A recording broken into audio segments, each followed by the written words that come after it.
One, two, three, start. Mr. Vice Chairman, sir, I should like to begin by offering my felicitations to the Minister for External Affairs. This is the first time that the House is discussing international relations under his stewardship. Therefore, we are happy that he is here with us and I convey my best wishes to him. He has also said more than once in the last 4 months or so that foreign policy was not an issue in the elections and that India's foreign policy will continue broadly on the same lines. It was a reassuring statement. It told the world that India's foreign policy was not the whim or fancy for an individual, and we feel quite gratified by the fact that the publicly stated statements that have come from the ruling party have said that the foreign policy which we have followed all these years will be conformed to. Sir, I should like to mention in this connection that Indian foreign policy has had an extraordinary stability when we look at the transformation that has taken place in the US foreign policy, when we perceive the sea change that has taken place in China's foreign policy and in the foreign policies of many countries of the world. We find that the stability of Indian foreign policy is an amazing fact, and I should like to remind the House that this stability has been due to Jawaharlal Nehru's vision. Jawaharlal Nehru foresaw that the Cold War was less ideological and more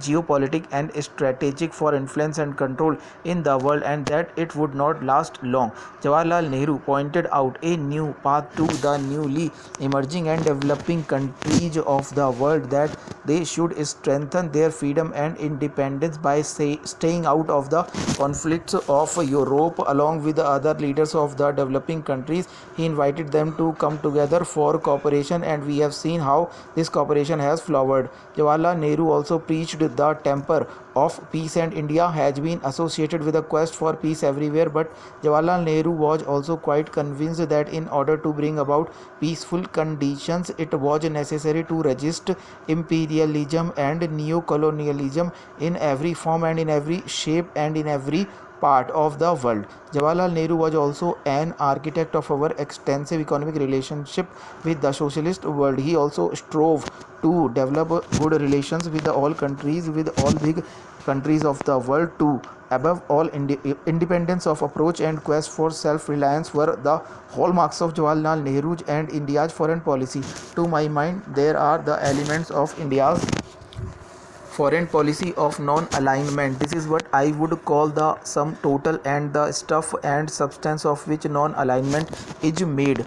Somebody was saying that India is now trying to pursue genuine non-alignment, real non-alignment. I wonder what that means. Does it mean that the policy that Jawaharlal Nehru had pursued, that this country had pursued, was not genuine non-alignment? Sir, we have our esteemed colleague here who promoted Jawaharlal Nehru's concept of non-alignment. I am sure he would endorse that India was following genuine non-alignment. Sir, if I may say so, there are women of virtue and there are women of easy virtue, and I am afraid the so-called genuine and real non-alignment falls in the second category. In fact, I will be failing in my duty to myself and to the House if I did not mention an annoying feeling, a nagging feeling at the back of the minds of many of us, that slowly, gradually but surely there is a certain departure, a certain shift and tendency to please, to play set and to bend. In many vital areas, I would say there is a strange softness and passivity. Take the nuclear field. This country has all along kept its options open and its research and development in nuclear technology in top gear. Firstly, because the big powers have sought to impose a totally unequal regime and relationship in this field, but I shall not go into that. What is more important is that the vital need of nuclear technology for a country like India.